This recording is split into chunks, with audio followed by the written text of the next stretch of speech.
এখন আমাদের গ্যাস নেই, তাই রান্না করতে হবে। ছাদেও রান্না করা যাচ্ছে না, কারণ ছাদেও বৃষ্টি হচ্ছে। আমি এখানে ইলিশ মাছের মাথা দিয়ে মিষ্টি কুমড়ো রান্না করেছি। কারণ চিংড়ি মাছ বাছতে সময় লাগবে, এই কারণে ছোট, ছোট চিংড়ি, একেবারে দেশি চিংড়ি। আর আমাদের ঘর এখনও কমপ্লিট হয়নি। এগুলো হচ্ছে অর্ধেক, অর্ধেক করতেছে, দরজা-মরজার অবস্থা। তো চুলোটা আমি এখানেই নিয়ে নিয়েছি। এখানে বৃষ্টি হচ্ছে না, আর ভাঙা কড়াই নিয়ে নিয়েছি। ওটা বাইরেই থাকবে, আলু-টালু ভাজে যে মানে বাদাম-টাদাম ভাজা হয় অনেক সময়। মানে তেলের কড়াই এটা, মানে এটা না লাগবে না। আমি এবার ভিমবারের বোতলে তেল ভরে নিয়েছি।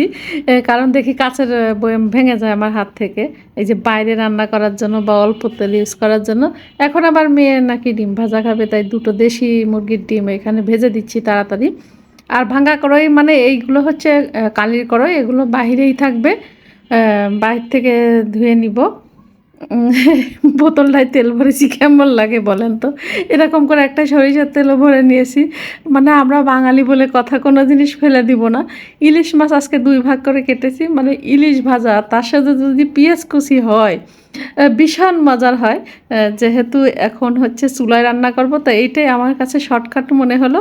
আর এটাই রান্না করতেছি, একদম দুয়ার ধারে বসে ওখানে আনতেছি। আসলে খড়িতে রান্না করা হয় না, যেহেতু আমাদের তিতাস গ্যাস।